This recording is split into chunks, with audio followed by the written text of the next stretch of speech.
This is the United Center, a cornerstone of Chicago's West Side. It's not just any arena. It's the home of the six-time world champion Chicago Bulls and the six-time Stanley Cup champions Blackhawks. And we are underway in Chicago, the finest anthem in professional sports. And now, this is the men's basketball tournament. the 2020 NBA All-Star Game. It's also the third busiest arena in the world, a modern marvel in every sense, except for one glaring issue. Let's see if you can spot it.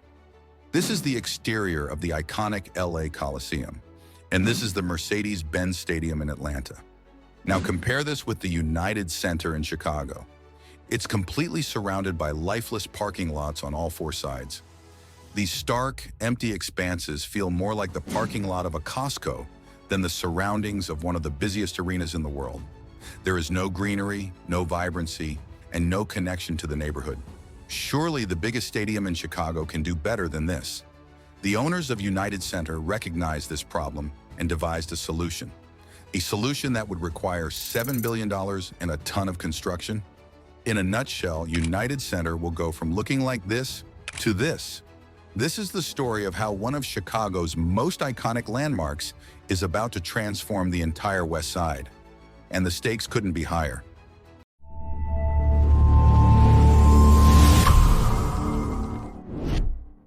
The emptiness surrounding the United Center is more than just a design flaw. It's a reflection of the struggles that have defined Chicago's West Side for decades. Once a thriving hub of industry and culture, the West Side has seen waves of disinvestment, economic decline, and ultimately population loss. It's almost as if everyone gave up on this region. For many, the United Center stands as both a beacon of hope and a symbol of disconnection. On one hand, it represents Chicago's success, drawing millions of visitors to its games, concerts, and events. Yet outside its walls, the surrounding emptiness tells a different story, one of isolation and unrealized potential. Just imagine how different the West Side would be if all this place was put to better use. There would have been more homes, parks, schools, and community centers, more places for people to have fun and relax. At the moment, there are widespread efforts to revitalize the empty plots. The United Center transformation is a small part of this project. It will galvanize the area by featuring mixed-use developments like housing, office space, hotels, and entertainment. This bold initiative is officially known as the 1901 Project. It will encompass more than 13 million square feet and provide a world-class urban core for Chicago's West Side. Here's a quick rundown of everything in this new neighborhood. There will be a 6,000-seat music hall. This venue will be located at the intersection of S. Dahmen Avenue and W. Adams Street. The hall will serve as an intimate venue designed to attract music, arts, and cultural events. From the air, it resembles a rectangular box covered with high-quality metal panels. Right next to the music hall, we have a mixed-use building which would be primarily used as a hotel. This building will have a large rooftop park with a running track, sports courts, playgrounds, and more. All these structures are interconnected via the newly designed pedestrian plazas. This is important since walkability is a key aim of the 1901 project. On the west side of the campus, there will be 10 acres of public park. If you look closely, you will notice that this park is situated on the roof of one of the buildings. This is a brilliant way to utilize vertical space that's both sustainable and healthy for the residents. The final structure is this 174-feet tower. It will feature around 150 hotel rooms that are excellent for tourists visiting the United Center. All right, so we know that most of these buildings will be constructed on top of the current parking lots. The final design shows almost negligible parking space. So how is Chicago preparing for the influx of cars to an already popular destination? Currently, United Center has around 6,000 parking lots. On a normal event day, only 50% of the parking is used, so it's safe to say that much of this space is useless. Project 1901 will use multi-level garages that are seen at most stadiums. The developers are also working with the Chicago Transit Authority for a potential Pink Line stop within the complex. For decades, the West Side has suffered from inadequate transit options. This new development will hopefully restitch the entire community and undo some of the past mistakes. There will be ample space for pedestrians and cyclists in the form of dedicated lanes and wide public plazas. The whole complex is designed to feel like a tiny, cozy neighborhood, much like the one you would find in Europe and not in an American city. Los Angeles-based design firm ERIOs is the mastermind behind this approach. They have sufficient experience with public projects like Green Street Houston, Sony Studio LA, and Spotify Campus. For the 1901 project, the designers envisioned a system of interconnected green spaces. You will find landscape terraces that extend from one building to another. This is a clever way to increase green coverage without occupying much square footage. Additionally, official images also depict a skating rink in front of the United Center building. Judging by these photos, this plan will be a huge hit with West Chicagoans. That's if all goes according to plan. A project of this scale requires both time and money. That's why the project is divided into multiple phases over a period of 10 years. The first phase of construction is planned to start in September 2025. A zoning application has already been filed, and the project awaits approval. Upon completion, there will be a total of 9,000 residential units and 1,000 hotel rooms. 20% of the housing would be affordable, and there would be 25 acres of public open space. So this project isn't just about sports or entertainment. It's about providing a one-roof solution for problems that have plagued West Chicago for decades. Behind this extraordinary vision are two names, in fact, two families to be precise. These families are at the heart of Chicago's identity. We are talking about the Reinsdorf and Wirtz families.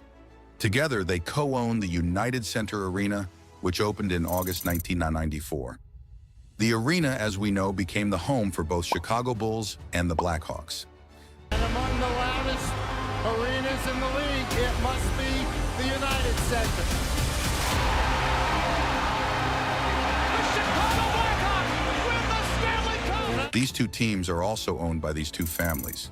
In connection with the 1901 project, the Reinsdorf and Wirtz families are the major financier. They are pledging $7 billion as private investment for the project.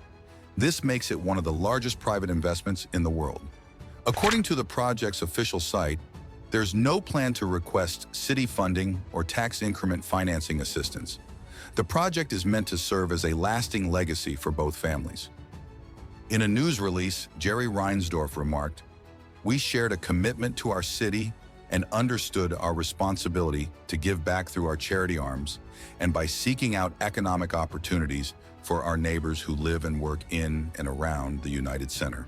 Today's announcement builds on this effort led by both families to leave a lasting legacy on the West Side. Project 1901 will create an economic impact of $4.5 billion as well as $100 million in annual tax revenue. Due to the sheer scale of construction, around 60,000 jobs will be created, with 12,000 of them being permanent.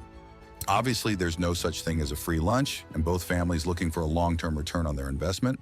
Yet private investments like these are rare, especially for stadiums. And when they do happen, it's mostly for big teams like the LA Clippers, who just got a $2 billion stadium. We have created a video on this, so if you're interested, you can watch after this one. Also, if you like the video so far, kindly take a moment to subscribe to our channel. We bring the latest news in the construction industry with 2 fun videos each week. Anyways, let's get back to the United Center. When United Center was built 30 years ago, it was built entirely with private funding from Wirtz and Reinsdorf. The same would hold true for the 1901 project. So it's almost like a full circle moment for West Chicago.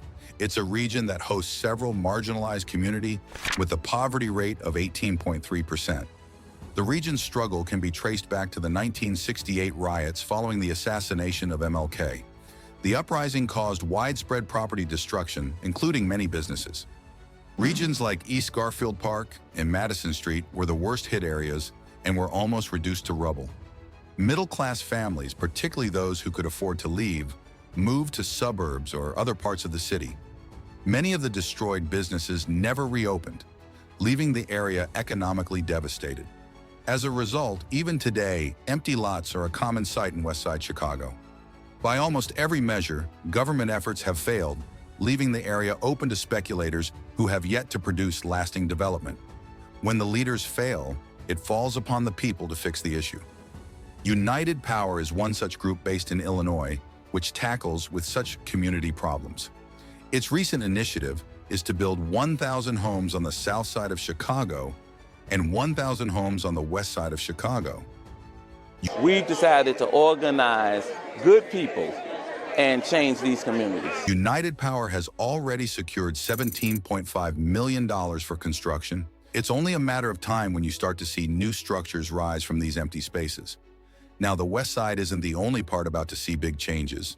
There are quite a few developments happening in downtown Chicago, the South Loop, and the North Side neighborhoods. We will briefly discuss some of them. The most recent is this giant luxury tower called 1000M. The entire building consists of 73 floors with 1 to 4 bedroom apartments. It's located at the prime location of South Michigan Avenue, with stunning views of Lake Michigan and Chicago's skyline. We now move towards a project that had a more grand start, but was scaled back to a modest vision. It's the 400 Lakeshore Drive.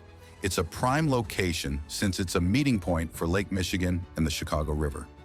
This area was a previous site for Chicago Spire, a 2,000 feet tall tower. This would have made it the tallest building in the Western Hemisphere, even surpassing the One World Trade Center. However, the project collapsed due to the 2008 global financial crisis. It has been since replaced with 2 shorter towers, with the tallest one being 857 feet. The towers will feature floor-to-ceiling glass with metal detailing that resembles the surface of Lake Michigan. At number 3, we have the Tribune East Tower, a striking addition to Chicago's skyline located next to the historic Tribune Tower. With a height of 1,122 feet, this skyscraper will become Chicago's second tallest building. It will feature luxury residential units, a hotel, retail spaces, and amenities that cater to modern urban living. Which project are you most excited about? Comment down below. If you're interested in skyscrapers, we have created an exclusive video about the upcoming skyscrapers in New York, so click on it if you're interested. Anyway, thanks for watching, and we will catch up in the next video.